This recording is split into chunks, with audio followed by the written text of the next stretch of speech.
नमस्कार दोस्तों। आपने हमेशा देखा होगा कि पाकिस्तान के द्वारा बोला जाता है कि कश्मीर का मुद्दा हो गया या फिर भारत को ओवरऑल कॉन्टेक्स्ट में जो भी कॉन्फ्लिक्ट है पाकिस्तान और भारत के बीच में, उसको यहाँ पर थर्ड पार्टी को लाने की कोशिश करता है, चाहे यूएन हो, कभी अमेरिका हो। तो हमेशा पाकिस्तान की कोशिश रही है कि थर्ड पार्टी को इसके अंदर शामिल किया जाए, लेकिन भारत ने हमेशा से इसको रेसिस्ट किया है, कहा है कि यहाँ पर थर्ड पार्टी के लिए कोई भी जगह नहीं होगी। लेकिन क्या अब हम यहां पर चीजों पर बदलता हुआ देख रहे हैं? क्या यहां पर जो भारत का स्टैंड है वो बदल रहा है? क्योंकि आप कई सारे इस तरह के रिपोर्ट्स देखने को मिलेंगे। UAE played key role in bridging together India Pakistan for talks on Kashmir, ऐसा यहां पर जो एनवॉय हैं यूएई के, उनके द्वारा बयान दिया गया। सिर्फ यही नहीं, एक बहुत इंपॉर्टेंट डेवलपमेंट हुई है। यहां पर आप देख सकते हो जयशंकर कुरैशी बेसिकली जो पाकिस्तान के फॉरेन मिनिस्टर हैं, so they both are in Abu Dhabi as UAE seeks functional ties between India and Pakistan. तो क्या अब यहां पर समय आ गया है कि भारत ने भी एक्सेप्ट कर लिया है कि किसी थर्ड पार्टी को, तो यहां पर जो थर्ड पार्टी है वो हम बात कर रहे हैं UAE, that is United Arab Emirates. तो इसी के बारे में ओवरऑल कॉन्टेक्स्ट में इसको लिंक करने की कोशिश के तौर पर और पास्ट में क्या हुआ है वो भी मैं आपको बताने की कोशिश करूंगा। चलिए आगे बढ़ते हैं। मैं हूं अंकित अग्रवाल और अपडेट के लिए आप मुझे फॉलो कर सकते हैं इंस्टाग्राम, फेसबुक और ट्विटर पर। मेरे लेक्चर की हर पीडीएफ आपको फेसबुक पर तो मिलेगी ही, प्लस साथ में आप मेरा टेलीग्राम चैनल ज्वाइन कर सकते हैं by searching Ankit Agarwal official. और जैसा कि आपको पता है यूपीएससी के एग्जाम्स आने वाले हैं, अगर आप अपनी प्रिपरेशन कर रहे हैं 2021, 22, 23, जब भी आप हमारे कोर्स को ज्वाइन कर सकते हैं, जहां पर आपको स्टैटिक, करंट, हर एक चीज एक जगह उपलब्ध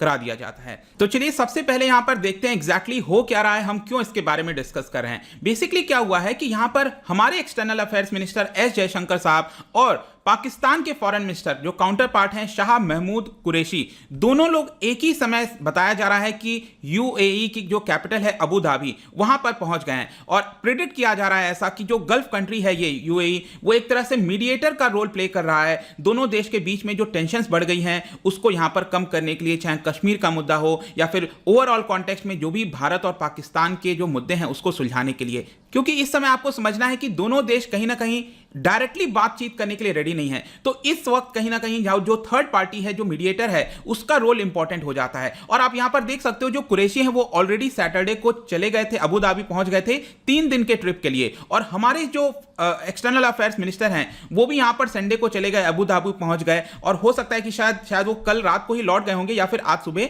लौटे होंगे अबू धाबी से, ऐसा बताया गया था। क्योंकि यहां पर आप देख सकते हो जो मिनिस्ट्री ऑफ एक्सटर्नल अफेयर्स के जो स्पोक्स पर्सन है अरिंदम बागची, उन्होंने यहां पर इसके बारे में बताया कि एस जयशंकर साहब अबू धाबी में रहेंगे 18 अप्रैल को, मतलब कल ही वो थे वहां पर। और बेसिकली उनका यह कहना था कि वहां पर जो कॉपरेशन है, इकोनॉमिक कॉपरेशन, कम्युनिटी वेलफेयर, इन सब चीज के बारे में बातचीत होगा यूएई के साथ। अब ध्यान रखना है यहां पर कभी भी आपको डायरेक्टली शब्द नहीं बताया जाएगा, डायरेक्टली कभी नहीं बोला जाएगा कि यहां पर कश्मीर के मुद्दे को या फिर पाकिस्तान के साथ बातचीत करने के लिए हम बुलाए जा रहे हैं। क्योंकि जब तक एक सब्सटैंटिव कोई चीज सामने निकल कर नहीं आएगी तब तक यहां पर कोई भी देश इसको डायरेक्टली एक्सेप्ट करने के लिए रेडी नहीं होगा। और इसीलिए आप देख पाओगे कि यहां पर बार बार यही बोला जा रहा है कि यूएई के जो फॉरेन मिनिस्टर हैं शेख अब्दुल्ला, उनके इन्विटेशन के तौर पर जयशंकर साहब गए हैं। लेकिन जैसा मैंने आपको बताया, ये इसी समय यहां पर जो वहां के पाकिस्तान के फॉरेन मिनिस्टर हैं कुरैशी साहब, वो भी वहां पर पहुंच गए हैं। अब ये इतना ज्यादा इंपॉर्टेंट क्यों है, इसकी इंपॉर्टेंस को समझने की कोशिश करते हैं। देखिए फाइनली अगर ऐसा होता है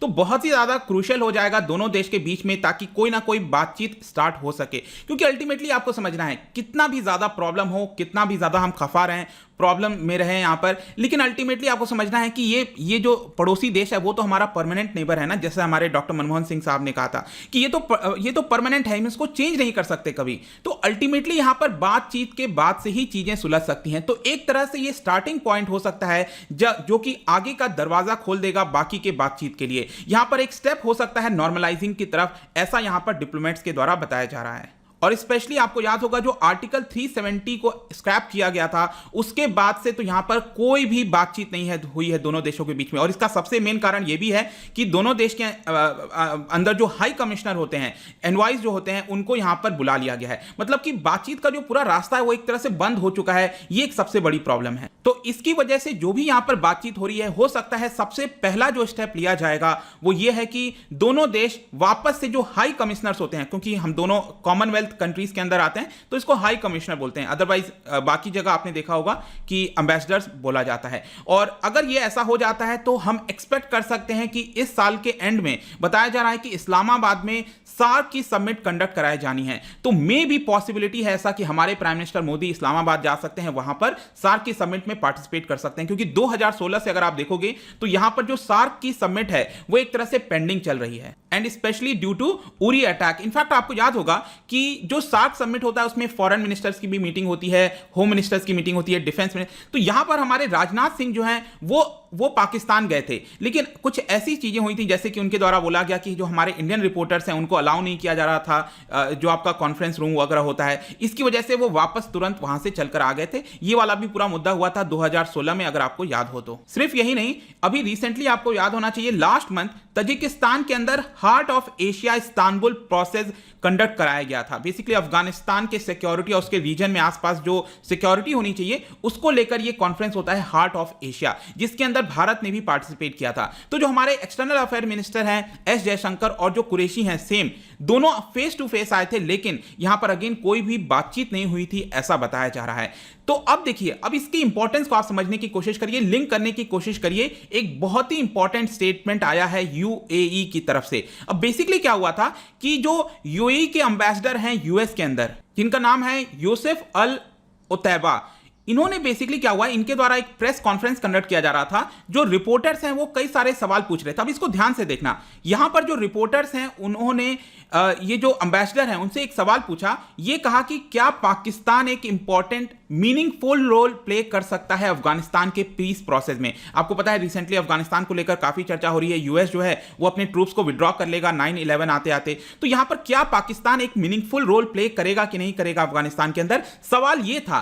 लेकिन अब आप जवाब देखो इनके द्वारा क्या दिया हुआ है। इन्होंने ये कहा कि हमने एक बहुत इंस्ट्रूमेंटल, काफी इंपॉर्टेंट रोल प्ले किया है in bringing down Kashmir escalation and created a cease fire. अब ये स्टेटमेंट इंपॉर्टेंट हो जा रहा है। सवाल उनसे पूछा जा रहा है कि यहां पर अफगानिस्तान के अंदर क्या पाकिस्तान इंपॉर्टेंट रोल प्ले करेगा, लेकिन जवाब उनका आ रहा है कि हमने कश्मीर एस्केलेशन को, आप देखिए, हमने काफी हद तक कम किया है। यहां पर जो पीस प्रोसेस है उसको रीस्टोर करने में यूएई ने काफी इंपॉर्टेंट जो है भूमिका निभाई है, और यहां पर एक हेल्दी लेवल का जो रिलेशनशिप है उसको हमने लाने की कोशिश की है। तो बेसिकली उनका एक इंडिकेशन जा रहा था कि यहां पर यूएई ने डायरेक्ट रोल प्ले किया है, और पहली बार ऐसा हुआ है कि यूएई के द्वारा पब्लिकली एक्नॉलेज किया गया है कि कश्मीर मुद्दे के अंदर यहां पर उसने जो है दखल दी है। इनफैक्ट एक और मैं आपको चीज बताता हूं, यहां पर जनवरी के महीने में, इसी साल जनवरी के महीने में ऐसा यहां पर रिपोर्ट्स आ रहे थे, रॉयटर्स के द्वारा रिपोर्ट में आया, बताया गया कि दोनों देश, भारत और पाकिस्तान के जो दोनों देश के टॉप इंटेलिजेंस ऑफिशियल्स हैं उनके द्वारा दुबई के अंदर मीट हुई थी। और उसी के बाद आपको याद होगा एक सीज फायर का एग्रीमेंट जो है, जो कि काफी पहले से था, अब उसको अनाउंस कर दिया गया। जस्ट फरवरी की बात है। यहां पर जो लाइन ऑफ कंट्रोल पर सीज फायर हमेशा आपने देखा होगा उल्लंघन होता रहता है, वहां से इतनी गोली चली, इधर से उतनी गोली चली, इतने लोग मारे गए। तो इसको लेकर वापस से चीजें नॉर्मलसी की तरफ आए, तो कहीं ना कहीं इसका लिंक जो है वो जनवरी में ये जो मीटिंग हुआ था दुबई के अंदर उसके साथ जोड़कर बताया जा रहा है। तो काफी चीज हो रही है, बार बार आपको जो है यूएई का रोल इसके अंदर देखने को मिलेगा। तो फाइनली हम यहां पर कंक्लूजन में क्या कह सकते हैं, देखिए यहां पर कंक्लूजन यही है कि ये जो स्टेप है, अगर यूएई एक्चुअल में चीजें कर रहा है जिस तरह से क्लियर तौर पर हमें अब देखने को मिल रहा है, जिस तरह के एविडेंस मैंने आपको दिखाया, तो थर्ड पार्टी मेडिएशन अगर किया जा रहा है कश्मीर मुद्दे को लेकर, ये एक बहुत ही अनप्रेसिडेंटेड होने वाला है। क्योंकि भारत ने हमेशा से मेंटेन किया है कि भारत पाकिस्तान का मुद्दा हो या फिर स्पेशली कश्मीर का मुद्दा हो, यहां पर भारत किसी भी थर्ड पार्टी को इन्वॉल्व नहीं करेगा। लेकिन यहां पर अब क्वेश्चन आ रहा है कि क्या भारत ने अपने स्टैंड को चेंज कर दिया है। यहां पर आप देख पाओगे India Pakistan deny reports on ministers meeting, although Jaishankar साहब और कुरैशी दोनों वहां पर गए हैं, यहां पर ऑलमोस्ट तय है कि दोनों के बीच में कुछ ना कुछ बातचीत हुई होगी। अब क्या पॉजिटिव चीजें निकल कर आएंगी या फिर नेगेटिव ही रहेगा वो देखने वाली बात होगी। लेकिन यहां पर अभी के लिए तो चीजों को डिनाई किया जा रहा है और दोनों देश के द्वारा ये बोला जा रहा है कि नहीं, अभी हम बात नहीं कर रहे हैं। मे भी अगर चीजें समझ जाती हैं तो हो सकता है आगे चीजों को पता चल जाए। जाने से पहले मैं आपको एक दो चीज बता देता हूं कि कश्मीर मुद्दे को लेकर ऐसा नहीं है कि पहली बार थर्ड पार्टी को इन्वॉल्व हो रही है।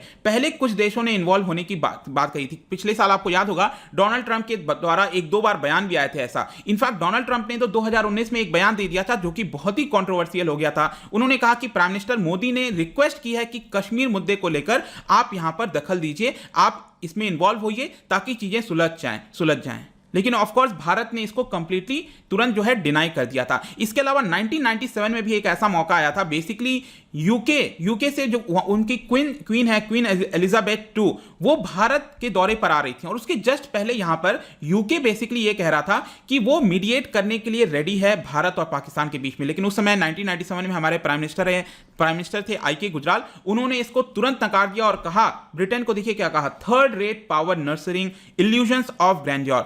तो यहां पर एक तरह से तुरंत इस चीज को नकार दिया गया और उस समय यह मौका था कि क्वीन एलिजाबेथ जो है वो भारत के दौरे पर आ रही थी। तो पहले अभी तक हमने हमेशा से नकारा है, अगर ऐसा होता है तो ये पहली बार ऐसा होगा कि थर्ड पार्टी को कश्मीर मुद्दे में इन्वॉल्व किया जा रहा है। क्या ये पॉजिटिव है, होना चाहिए, नहीं होना चाहिए? आपका क्या सजेशन है? इन सब के बारे में आप जरूर बताइए और आगे कोई भी इसके ऊपर अपडेट होगा तो हम आपके लिए ले आएंगे।